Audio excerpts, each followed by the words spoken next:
Hey, what's going on, Team AFSA?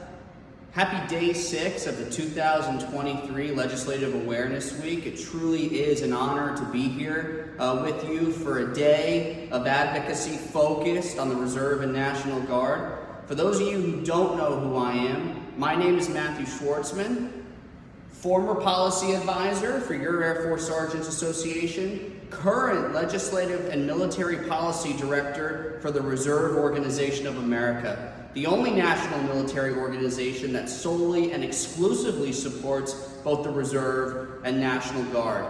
But on this day 6 of the 2023 Legislative Awareness Week, I'm not here representing ROA. I'm not here representing you as a life member, which I am. I'm here representing the Military Coalition's Guard and Reserve Committee, which AFSA, for the better part of the last couple of years, has been extremely active on. Thank you very much, Keith, and the Military Government Relations team. And so when I was invited to join you all for this Legislative Awareness Week Day, I want to take a couple moments to just talk to you about some of the issues that ROA, AFSA, and Military Coalition's Guard and Reserve Committee are working really closely together on. The first is H.R. 4220, the Healthcare for Our Troops Act. This legislation would make healthcare more affordable for members of the Reserve and National Guard who are currently forced to enroll either on the TRICARE Reserve Select Program, TRICARE Dental Program, or their employer health insurance plan.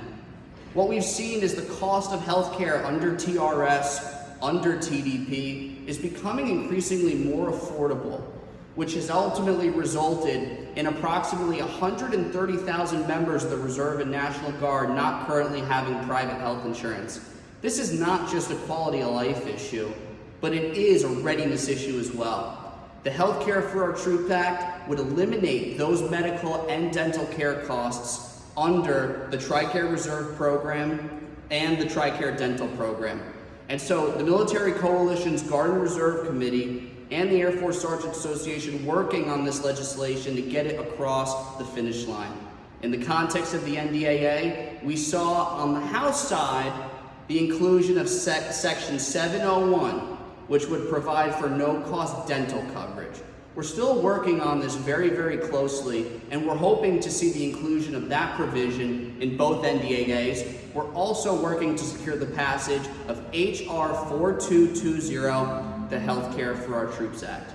Another piece of legislation that the Military Coalition's Guard and Reserve Committee is looking at is H.R. 3943, the Service Member Employment Protection Act. This legislation would modernize several USERRA provisions to ensure that members of the Reserve and National Guard and all other military-affiliated persons who are covered under USERRA are protected to the fullest degree of the strength of the law. This legislation would provide for a lot of improvements to USERRA and essentially provide more protections to plaintiffs to ensure that their USERRA rights are upheld and employers also have a more productive seat at the table. That's another piece of legislation that we see in the 118th Congress. The last bill that I want to speak to you about also has to do with the relationship that exists between employers and employees under the law. And that's H.R. 3523, the Reservist Pay Equity Act. This legislation would bolster an existing tax credit that employers have access to, the differential wage payment tax credit.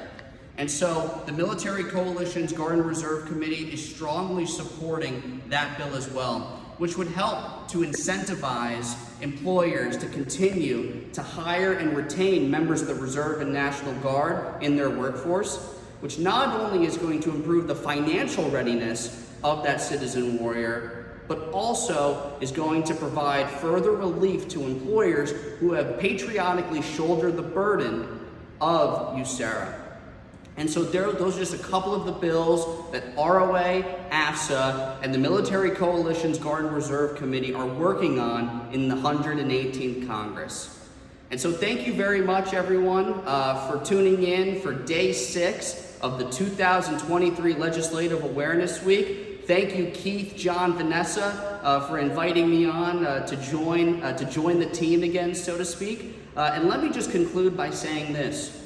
The Military Coalition's Guard and Reserve Committee focuses on ensuring that our nation's citizen warriors are not treated as second-class military citizens under federal law. And so thank you again, everyone, and engage with the call to actions. And I'm looking forward to another opportunity to address you in a video format soon.